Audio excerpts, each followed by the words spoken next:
السلام علیکم، میں ہوں عمارہ افتخار اور آج میں آپ کے ساتھ بات کروں گی پاکستان کے اکنامک اور پولیٹیکل کرائسس کے بارے میں۔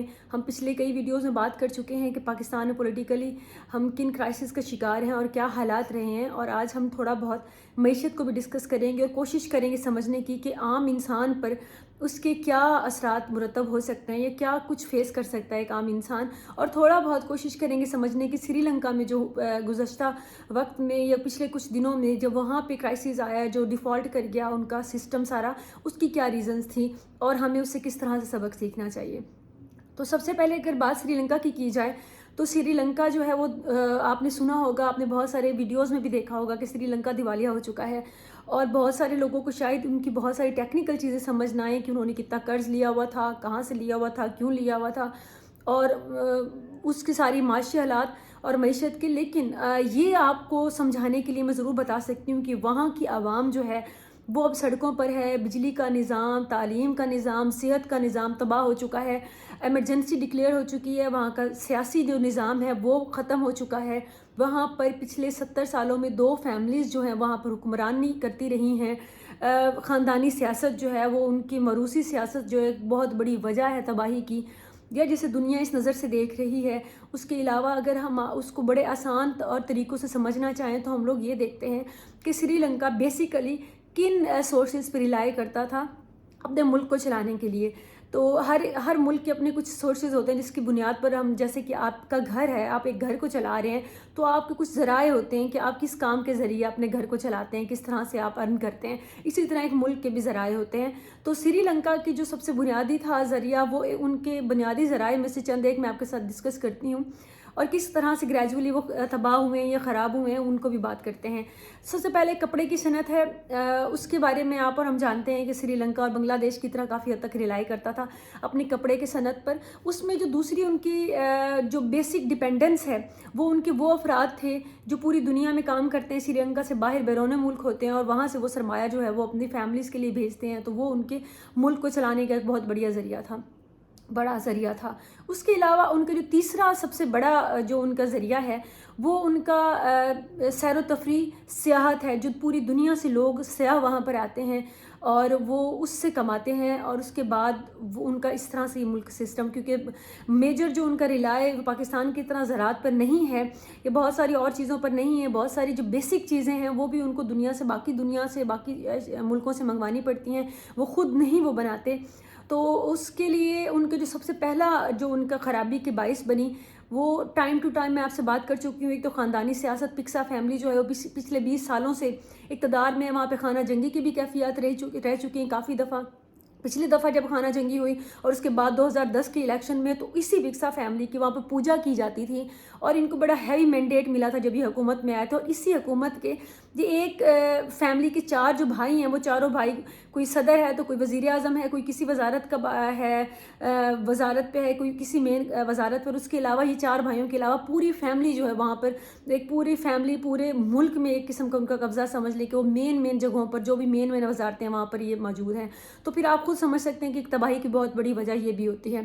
بہرحال جو ان کا یہ سسٹم کلیپس کرنا سٹارٹ ہوا 2019 میں، کرونا آنے سے پہلے انہوں نے ریفارمز کی، ٹیکس ریفارمز کی، جس کی وجہ سے ان کے پیچھے ایک نظریہ یہ تھا کہ ہم لوگ ٹیکس ریفارمز کریں تاکہ لوگ جو ہیں ان کی ایکسیس زیادہ ہو چیزوں تک، اور خریداری جو ہے وہ زیادہ ہو، ایکسیس زیادہ ہو لوگوں کی، اور اس طرح سے وہ زیادہ بہتر کما سکتے ہیں۔ یہ بھی ایک اسٹریٹجی ہوتی ہے، اور کافی ملکوں نے اور نے بھی اپنائی، انہوں نے بھی کوشش کی، لیکن اس کے فوراً بعد جب کرونا آ گیا، لاک ڈاؤن سٹارٹ ہوا، تو یہ اسٹریٹجی جو ہے وہ ان کے سسٹم کے اوپر بہت بھاری پڑ گئی، کیونکہ لوگ جو ہیں وہ زیادہ تو خرید نہیں سکتے تھے، لیکن ٹیکس کی جو بچت ہے، سبسڈیز ہیں، اس نے ملک کا جو خزانہ ہے اس پہ بہت برا اثر کیا۔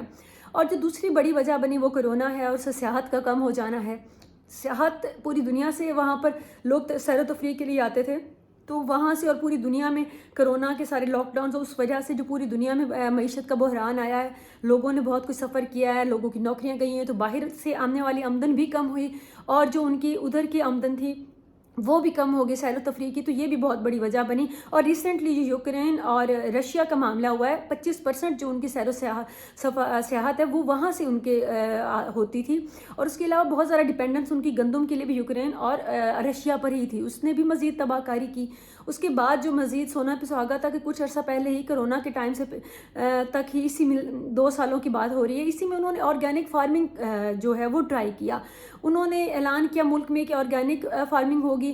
اس میں یہ ہوتا ہے کہ آپ بہت ساری جو سائنٹیفکل بہت قسم کی جو ادویات ہوتی ہیں یا کھاد ہوتی ہیں بہت ساری قسموں کی وہ آپ نہیں دیتے اور آپ پیداوار کو بہت زیادہ نہیں بڑھاتے، جو وہ آپ کے لیے بھی فائدہ مند ہے، ملک کے لیے بھی فائدہ مند ہے، آب و ہوا کے لیے بھی، لیکن اس سے پیداوار میں واضح کمی آ جاتی ہے. آرگینک فارمنگ پہ شفٹ ہوئے جو کہ ایک اوور آل اچھا ڈیسیژن تھا، لیکن ان کی معیشت کے لیے یہ بہت تباہ کن ثابت ہوا.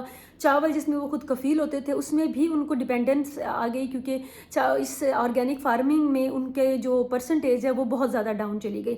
تو مس مینجمنٹ اوور آل اگر کہہ لیں، ایک فیملی کا سارا سسٹم پر قابض ہونا، اس سے مس مینجمنٹ پھیلنا، اور اس کے بعد پھر ان کے پیسے کی قیمت گھٹتی چلی گئی. اور فی الحال ان کے حالات یہ ہیں کہ لوگ سڑکوں پر ہے، کوئی نظام کام نہیں کر رہا ہے، وہاں پہ کرفیو ہے، وہاں پر ایمرجنسی ہے، لوگ جو ہیں وہ بجلی سے محروم ہیں، تعلیم سے، صحت سے. تو یوں سمجھیں کہ ایک پورے ملک کا جب سسٹم تباہ ہو چکا ہو تو اللہ نہ کرے اس میں کبھی ہمیں یہ سامنا کرنا پڑے. یہ بڑی خوفناک صورتحال ہے، اور ابھی تک بھی ان کے صدر استعفیٰ دے چکے ہیں، وزیر اعظم نے بھی استعفیٰ نہیں دیا، لیکن لوگ سڑکوں پر ہیں، وہ ان سے جواب مانگ رہے ہیں. اس پورے سینیریو کو بات کرنے کا مقصد جو میں نے موٹی طریقے سے ایک سمجھایا ہے، موٹے طریقے سے، کہ آپ کو تھوڑا آئیڈیا ہو جائے کہ کس طرح سے ایک دم سے کوئی فیصلہ جو ہے وہ ایک ملک کو تباہ نہیں کرتا یا اس کی معیشت اس طرح سے ختم نہیں کرتا. آہستہ آہستہ جو باقی ڈیسیژنز ہوتے ہیں وہ بھی اس میں رول پیدا کرتے ہیں. اس کا آئی ایم ایف پہ ڈیپینڈنس سری لنکا کی وہ بھی بہت بڑا فیکٹر ہے. اس کے علاوہ چائنا کے ان انفراسٹرکچر کے لیے بہت سارا کام جو وہ چائنا نے کیا وہاں پر، اور وہ لیز پہ کام ہوا، اور اس کے بعد جن کی ان کو ضرورت نہیں بھی تھی کنسٹرکشنز کی، جن تعمیرات کی انہوں نے وہ بھی وہاں سے کروائیں، اور اس کے بعد وہ ان کو افورڈ نہیں کر سکتے تھے. مینٹیننس وہ ایک الگ چیز ہے. تو پھر چائنا اور آئی ایم ایف پہ بہت زیادہ ڈیپینڈنس بھی اس ملک کی تباہی کی ایک بہت بڑی وجہ بنی، پرٹیکولرلی آئی ایم ایف پہ، جس کا قرضہ ان کا $51 بلین ہے. اور یہ چیز جو ہے وہ آپ کو سمجھنے کی ہے کہ اس میں سے بہت ساری جو ہم بحثیت پاکستانی ہم لوگ پریشان ہیں، یا ہم اس چیز پہ افسردہ ہیں، یا ہمیں اس چیز سے خوف محسوس ہو رہا ہے، وہ چیزیں کیا ہیں؟ وہ کچھ اس طرح سے کہ ایک تو پاکستان پہ بھی 2 خاندان ایسے ہیں جنہوں نے وقتاً فوقتاً بہت زیادہ حکومت کی ہے. یہ اور بات ہے کہ بیچ میں مارشل لاز کے بہت سارے دور آ جاتے ہیں، بڑے لمبے وقفے آ جاتے ہیں. تو اس وجہ سے ہم تھوڑا بہت چلے خود کو ریلیف دے بھی دیں. اسٹل ہمارے ہاں بھی ایک بہت ہی خطرناک قسم کا ڈائنسٹک جو وہ رویہ ہے، وہ ڈائنسٹی والی جو سیاست ہے، موروثی سیاست ہے، اس نے بہت شکنجے گاڑے ہوئے ہیں، جس کے خلاف آج کل بھی عمران خان صاحب سڑکوں پر ہیں. اس سے پہلے بھی وہ کافی عرصہ جو 10 سال سے وہ یہی عوام میں شعور پیدا کریں کہ یہ خطرناک چیز ہے. بہرحال ان کے اپنے مفاد ہوں گے، لیکن یہ بات بالکل درست ہے کہ کسی بھی ملک کی کسی بھی ایک خاندان پہ ڈیپینڈنس ہو جانا وہ اس ملک کے لیے تباہی ہوتا ہے. اب آپ خود دیکھ لیں کہ پاکستان میں جو صدر ہیں وہ باپ ہیں، اور جو وزیر اعلیٰ پنجاب کے جو کہ اب مختلف تصادات کا شکار ہیں وہ بیٹے. اپنی طرف سے تو ان کو کوئی اور آپشن نہیں ملی کہ کوئی بہتر آپشن پاکستان کو دے دیتے. بہرحال یہ ایک بہت بڑی الارمنگ سچویشن ہے. اس کے علاوہ جو پولیٹیکل کرائسس ہے پاکستان میں وہ حد سے بڑھ چکا ہے. 4 سال کی حکومت کے بعد عمران خان صاحب کو جس طرح نکالا گیا وہ آپ اور میں بہتر جانتے ہیں. ان کے آپ سخت ناقد بھی ہوں، اس کے باوجود آپ یہی کہیں گے کہ ان کی ٹرم ان کو پوری کر دینے دی جاتی. جو یہاں پر ڈالر کی ریٹس ہیں، جو اس کی قدر ہے، جو ہمارے روپے کی قدر گر رہی ہے، جو مہنگائی ہے اور لوگ بے روزگار ہیں، ان حالات میں یہ ایک نیا تجربہ جو ہے پاکستان کے عوام کے لیے تباہ کن ثابت ہوا ہے. اور یقیناً یہ اب ریئلائز بھی ہو رہا ہوگا ان طبقوں کو جنہوں نے یہ ایکسپیریمنٹ کیا ہے، لیکن اس کا کوئی فائدہ نہیں ہے. بھگتنا عوام نے ہے، بھگتنا آپ نے اور میں نے ہے. اس کے بعد اگر آپ یہ دیکھیں کہ یہی جمہوریت پسند پارٹیز جو ہیں، باقی 2 پیپلز پارٹی اور نون لیگ، ان کو اگر تھوڑا بہت بھی احساس ہوتا عوام کا تو یہ اس وقت اس معاملات میں پڑنے کی بجائے یہ کوشش کرتے کہ یہ ان کی ٹینیور پوری ہو اور وہ کسی نہ کسی طرح سے معیشت کو سنبھالنے کی کوشش کرتے. اب وہ تجربہ کار 30 سالہ تجربے والے اگر لوگ آئے ہیں سیاست حکومت میں تو اس کے باوجود وہ سنبھال نہیں پا رہے ہیں پاکستان کی معیشت کو. ڈالر کے ریٹس جو ہیں وہ مزید بڑھ گئے ہیں. پاکستان میں تباہی کی حد تک جو ہے وہ مہنگائی ہے. آئی ایم ایف پہ ڈیپینڈنس جو ہے وہ بہت زیادہ ہے. آئی ایم ایف کا جو ہمارا نیا پلان تھا وہ ابھی تک دوبارہ وہ ان کو نہیں کیا گیا اسٹارٹ. اس کے باوجود ان کی جو ڈیمانڈز ہیں وہ عوام کے لیے زہر قاتل ثابت ہوں گی. آپ کے اور میرے لیے زندگی جو ہے وہ محال ہو جائے گی. یہ جو چند ایک لوگ ہیں، 2 سے 4% لوگ ہیں جو کچھ سیاست میں، کچھ اور باقی جگہوں پر ہیں، جو بڑی بلیسڈ قسم کی اور بڑے ہی امیر ترین لوگ ہیں ان کی زندگیوں پہ فرق نہیں پڑے گا، فرق پڑے گا آپ کو اور مجھے. سو میں آپ سب سے یہ بھی ریکویسٹ کروں گی ساتھ ساتھ کہ آپ سے پاس جو بھی لیڈر آئے، یہ جو بھی جلسے کرے، تقاریر کریں، ان سے سوال ضرور کریں کہ آپ ہمارے لیے کیا کریں، ہم معیشت کے لیے کیا کریں. ملک کی معیشت بہتر ہوگی تو آپ اور میرے حالات بہتر ہوں گے. ہمیں باہر ہم جائیں گے تو ہمارے جو گھر کے لیے لانے والا سامان ہے یا ہم لوگ زندگی گزارنے کے جو بھی چیزیں خریدیں گے، ہماری قوت خرید بہتر ہوگی، پیسے کی قیمت ہوگی، روپے کی قیمت ہوگی، تو آپ کی اور میری زندگی جو آسان ہوگی. سو ان جذباتی نعروں میں آنے کی بجائے، ایک دوسرے کے گریبان پکڑنے کی بجائے اصول کی بات کیا کریں جس سے آپ کی اور میری زندگی آسان ہو سکتی ہے.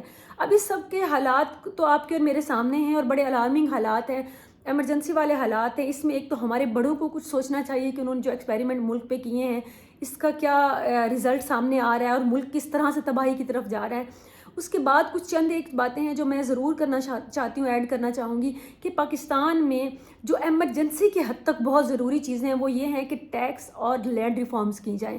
یہ نہ عمران خان صاحب نے، نہ نواز شریف صاحب نے، نہ زرداری نے، نہ بلاول صاحب نے، کسی نے بھی ہاتھ نہیں لگایا. کبھی بھی انہوں نے ٹیکس ریفارمز یا لینڈ ریفارم کی بات نہیں کی. پھر وہ کس طرح سے آپ کے اور میرے مخلص لیڈر ہیں جب وہ ہمارے لیے بات ہی نہیں کرتے، جب وہ آپ کے اور میری زندگی بہتر کرنے کے لیے کوئی بات نہیں کرتے. ان کی بات شروع ہی ایک دوسرے کی دشمنی سے ہوتی ہے اور ختم بھی وہیں پہ ہوتی ہے. اور انہی باتوں پہ آپ جوش و جذبے کے ساتھ نعرے لگاتے ہیں بے شرموں کی طرح. آپ کو یہ بھی شرم نہیں آتی کہ بحیثیت عوام آپ کا اور میرا بھی کوئی فرض بنتا ہے کہ ان سے سوال کریں.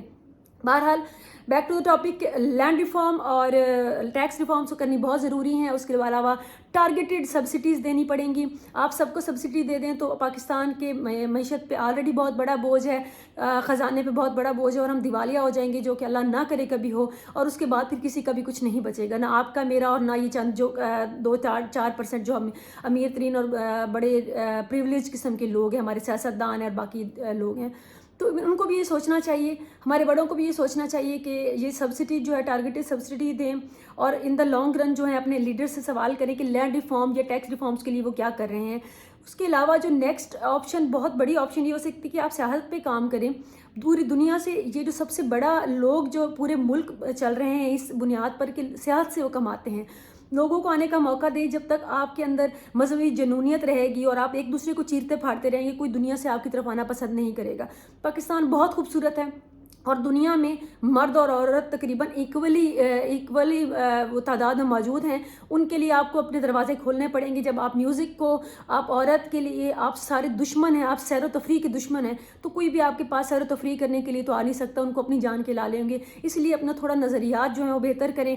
میں اپنے جو اہل اقتدار ہیں ان سے بھی گزارش کروں گی کہ اس ملک کو ایک اوپن اور فرینڈلی ملک بنائیں، ایک بہترین انسانوں والا ملک بنائیں تاکہ دوسرے لوگ یہاں پر آنا پسند کریں سیر و تفریح کے لیے. اس کے علاوہ جو سب سے مین پوائنٹ ہے وہ میں یہ بھی سمجھتی ہوں کہ اپنے نیبرنگ کنٹری سے آپ وار زون سے باہر آئیں، ان سے لڑنا بند کریں، ان کے ساتھ ایک مسلسل کشیدگی سے باہر آئیں. باقی معاملات اپنی جگہ چلتے رہتے ہیں، وہ جو بھی معاملات ہیں، چاہے وہ کشمیر کے معاملات ہیں، افغانستان کے ہیں، ایران کے ہیں، انڈیا کے ہیں، لیکن اس کے ساتھ ساتھ ہماری ٹریڈ جو ہے وہ بہت ضروری ہے. ٹریڈ کو پریفرنس دیں.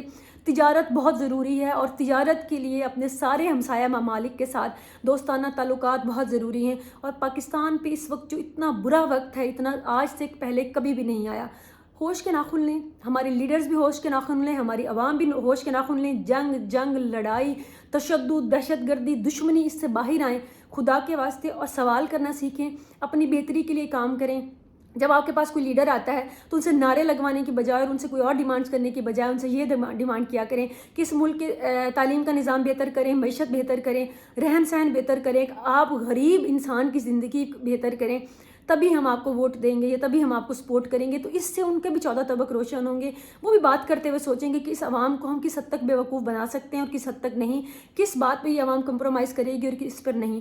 سو میرے جو میجر پوائنٹس ہیں وہ یہی تھے: land reform, tax reforms, neighbouring countries کے ساتھ دوستانہ تعلقات ہیں. اس کے علاوہ سیر و تفریح کے لیے، صحت کے لیے اپنے ملک کو بہتر کریں اور بہت سارے کام بہت ساری چیزیں جن کے اوپر کام ہو سکتے ہیں. تو ان کسی جگہ پہ تو شروع کریں. انشاءاللہ ملک بہتر ہوگا، ملک ترقی کرے گا اور اس کے لیے ضروری ہے کہ آپ اور میں سوال کریں. خوش رہیے، سلامت رہیے.